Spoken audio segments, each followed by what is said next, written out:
Would you want to be born with bronze magic or light magic? And I know what you're probably thinking. Ooh, I would like to have copy magic. It's going to be on this list, right? Well, no. It's good, but not the strongest. That's because the user has to touch the grimoire of the wizard to gain its properties in the first place. You're really gonna touch Lucifero, bro? Or Noel? You wanna catch a case that bad and be put in prison, bro? FBI, open up! The reason Raya was so strong was due to him being able to use light magic, which was only possible because of his homie Patry letting him touch the grimoire. In any other circumstance, he would have his hands chopped off at light speed before even getting near that thing. Then there is Dorothy's dream magic, which can create a dreamlike space inside which the user has full control. However, with the amount of times this ability has been fatherized, it doesn't really make sense to put this ability on the list over powers which have defeated it. Like her dream world got countered by Morris's tentacles, which can destroy any concept. The Black Bulls were able to beat it during the Elf arc, and then there's Yami's Equinox slash destroying it in one hit. So the first strongest magic type is magic. Wait, what? Magic. Magic. Oh boy.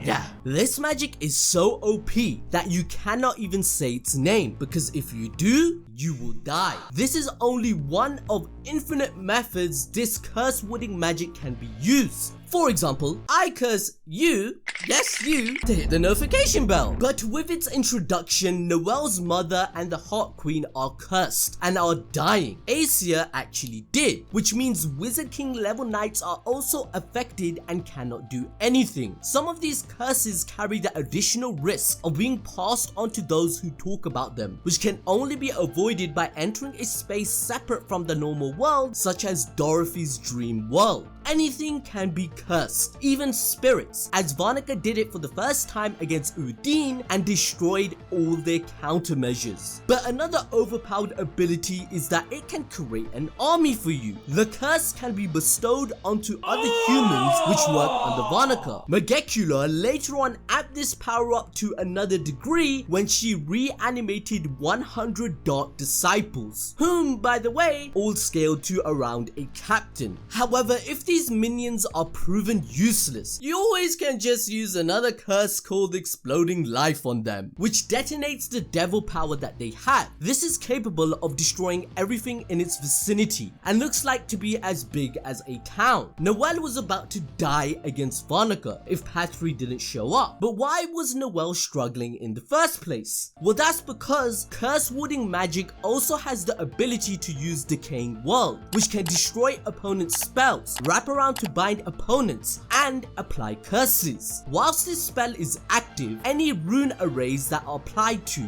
or directed at the user become corrupted and weakened. It doesn't matter if the person is Arcane Stage or even Saint Stage, which, mind you, Saint Stage freaking is pretty busted, as Yuno's version one-shot Xenon when they meet again to fight. Megicula claims that no one can help them since Decaying World covers the area and will stop any magic. However, Garja converts his life force into magic in order to cast his ultimate magic spell to overcome it, which means the mage facing you must practically sacrifice their lives and life force to undo only one of your cursed spells. However, the versatility of this magic doesn't end there, ladies and gentlemen, as it can also continually resurrect a person, give you high speed regeneration, and make other people your slaves. Remember when the Heart Queen was forced to become a devil and obey commands? Essentially, curse warding magic has the power to practically do anything the user desires. So who wouldn't want this type of magic? You can literally curse yourself to be immortal or anything you have in mind.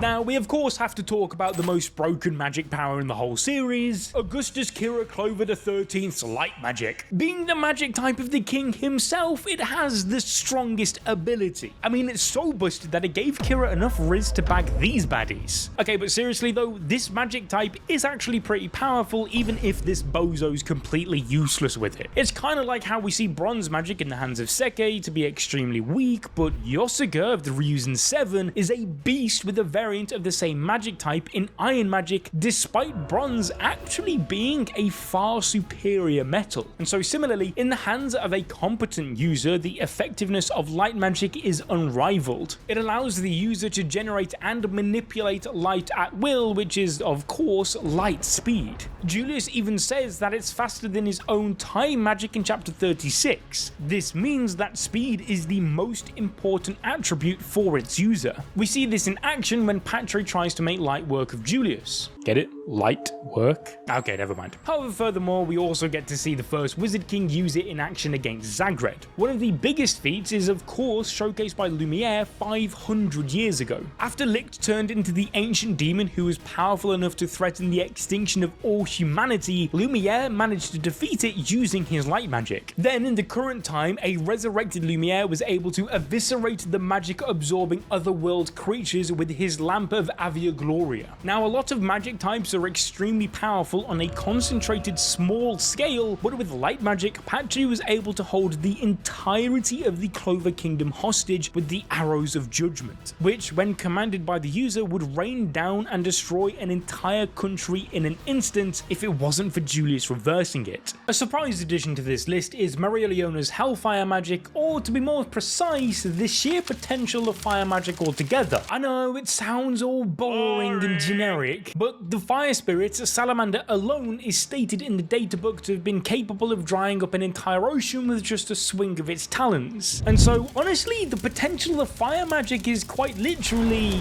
endless. We saw in chapter 275 that Maria Leona was able to defeat an ancient demon with her Caladius Brachium Purgatory Abyss spell. What makes this magic so powerful is that it literally turns the user into mana by taking in loads of fire magic into their body. But the insane part is that the longer the spell is active, the more powerful it becomes, being able to grow infinitely. For a very brief period of time, she could even fight the King of Hell himself, Lucifero, alongside Yuno. However, we got to see the full power of Hellfire incarnate during Maria Leona's fight against Paladin Morris. After gaining a boost from Lucius, Morris's modification magic was so powerful that it broke down everything it touched, even Yuno's Never Neverland spell. However, against the flame baddie herself, its powers were useless because every time he destroyed a part of her, she simply replaced it through the mana around her herself. Since Hellfire Incarnate lets you be the closest you can possibly be to mana, you can borrow your surroundings' power and convert it into whatever you like.